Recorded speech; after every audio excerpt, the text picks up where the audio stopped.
Oh! What's up, guys? It's Master Ricks, and this is a DarkSigner here, 8313, giving me his updated Monarch deck profile. Tell me about this build of your Monarchs.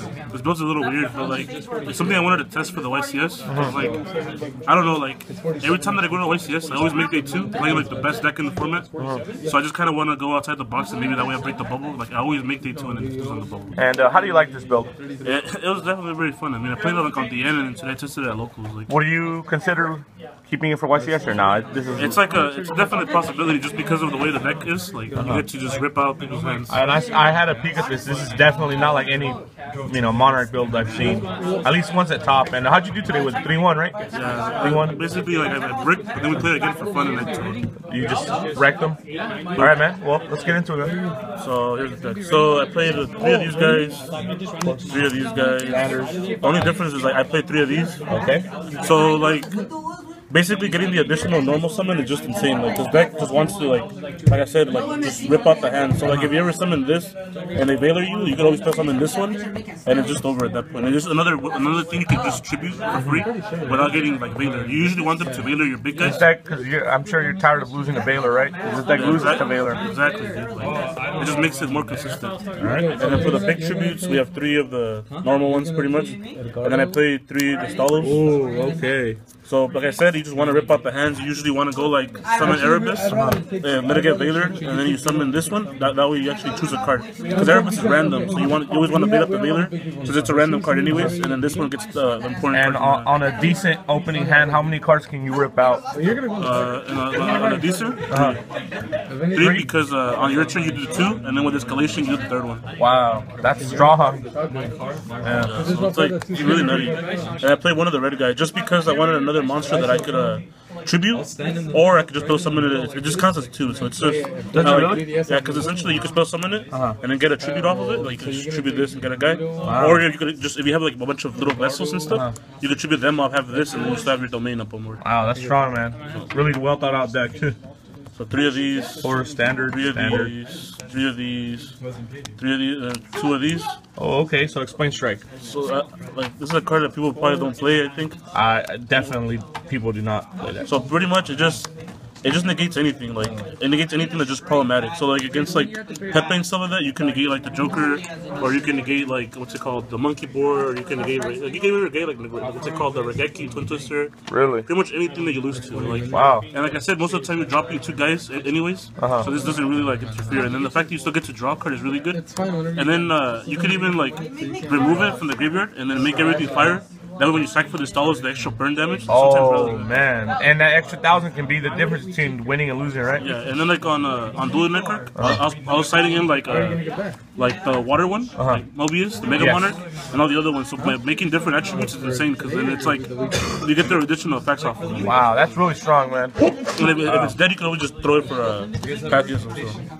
And then 1 return, I might bump this up to 2. This card's like the nuts. Like you open this card, it's like it's done. It just like, sets off combos. Yeah, like, it's over. Alright. I made like double Twin Twister. This card's definitely. I think you have to main it now. Everyone plays like the Pepe deck with like the Solemn Strikes and stuff. Triple Strike and the Solemn Brigade, right? Triple Strike in the warning. So then they want to go first. So then this thing just saves you from going second. Okay. And then even if you go first, popping off the scales is really good. Alright. It makes it so you don't have to waste ether and stuff like that. Alright, right on. And then 1 Foolish Berry. I don't play Rhoda or 1 for 1 anymore. This is just here because no room at all. This is 41 cards. With no Rhoda and no 1 for 1, did this deck ever were you ever in a situation where you wish you would have had him? No, because since you played 3 of the Thunder one, of the Mithril, right? Mithril. You don't really need your vessels. Okay. So now you have 9 targets essentially. Alright, that's good. And then 3 of the trap. Pretty much it makes it so that these guys are vessels too. And recycle all your spells and traps, of course. And then 1 escalation. This card is like the nuts. Like you said, right? Double Destalos, Erebus turn 1, and then turn 2 onto your opponent's turn, another Destalos, and just leave them at a huge disadvantage. All right. And the fact that you could Stormforth their monsters now and then bring out anything. That's so it makes it ridiculous, like when you could go like Stormforth and then bring out like Erebus. Now it's like it's over. Like yeah, that's savage, man. All right, and then your extra deck.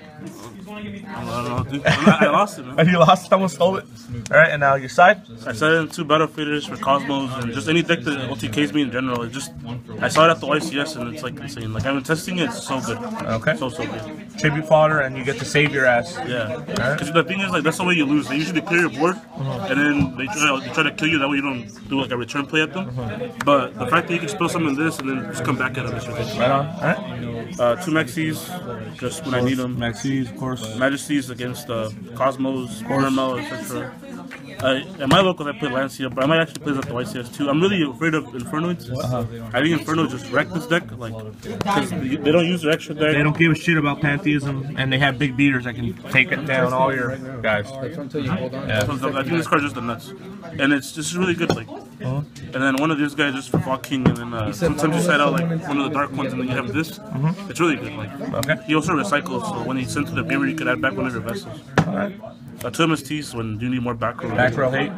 A Dark Hole or a Geki whenever you need them. They're good against Pepe when you go second. They usually want to go first anyway, so then the games 2 when you win, you just put in the Regeki Dark Hole for them. That way you clear their board. Very good, very good. And 2 loser turn. This card was the nuts, dude. Like, it's so good. Like, no, I never thought about playing that card. Because, I mean, everything's normal or tribute, right?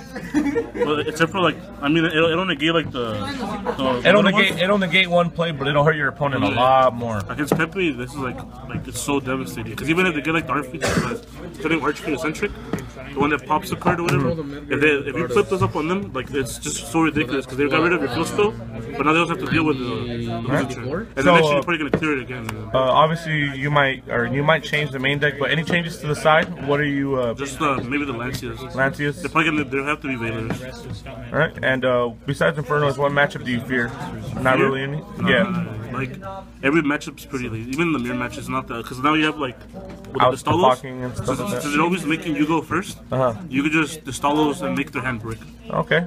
I see. Like, if you get the combo off of them, you get 2 to 3 cards, it's over. Like there's no even if they go second, it doesn't matter. Okay. Well, thanks for the deck profile, man, and good luck at YCS Vegas. Thank you, man. Yeah.